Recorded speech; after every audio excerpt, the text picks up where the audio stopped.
Moi, dès que je dois aller quelque part ou quand on me donne un rendez-vous, il y a un truc qui est sûr, c'est que je serai toujours à l'heure. Oh! Je suis toujours en retard. Ouais, c'est vrai que je suis toujours en retard. C'est super chiant et en plus je fais pas exprès et les gens m'engueulent. Mais si jamais je suis toujours en retard, je me suis rendu compte que c'était à cause d'un mec. C'est à cause du mec qui a inventé la touche répétée dans 5 minutes sur les réveils. Tu la connais cette touche?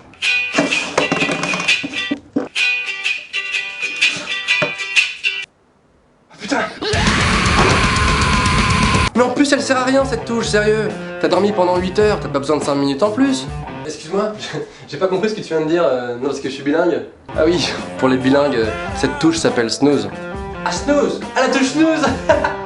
Amazing! Il y a une autre raison pour laquelle je suis souvent en retard, c'est que à la seconde où je dois partir, j'ai toujours envie de faire un truc, mais que je ferai jamais en temps normal. Allez, c'est parti. Mais c'est quoi ce pied de table bancal? Faut absolument que je répare.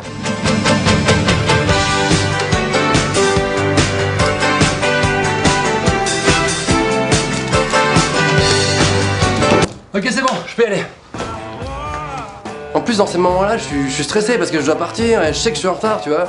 Et je me mets à faire des trucs un peu chelous. Est-ce que j'ai bien fermé la lumière de la salle de bain?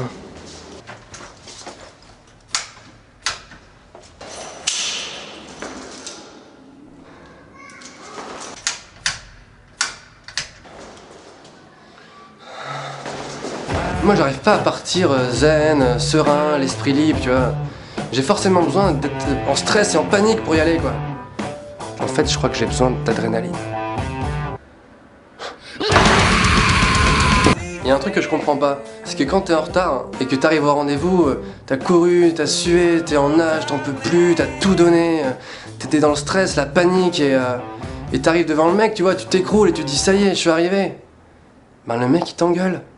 Putain, mais à ce moment-là, tu mérites juste une médaille, quoi. Wouh, je suis en retard de 50 minutes, les mecs!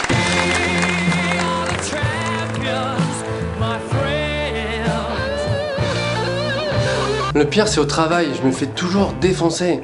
Et faut savoir que dans le milieu du travail, t'as pas le droit d'être en retard. C'est pas pourquoi, mais quelques secondes, c'est pas possible. Dans la tête de ton patron, c'est forcément non! Alors j'ai essayé toutes les excuses du monde, mais laisse tomber, ça marche jamais. Excusez-moi monsieur, c'est la touche snooze. Alors que, je sais pas si t'as remarqué, mais les filles, quand elles trouvent une excuse, ça marche toujours déjà. Et deuxièmement, c'est quoi ces excuses nulles? Je suis vraiment désolé monsieur, mais ce matin, j'étais pas très bien. Tu te sentais pas très bien? Ouais, c'est pas mal comme excuse ça. Ouais bon ok ça marche, allez on oublie, tu peux rentrer. Excuse-moi. C'est génial ça, pas très bien. Alors comme les excuses ça marche jamais, moi je pratique un truc, c'est le semi-mensonge. Je sais pas si tu connais, c'est que à la fois tu mens pas vraiment, mais en même temps t'abuses un peu quand même. Par exemple t'es super en retard à un rendez-vous, et à la seconde où tu poses ton premier pied dehors, t'envoies un message au mec qui t'attend. J'arrive, je suis en chemin. Ça s'appelle un semi-mensonge. Bécassine. Ok.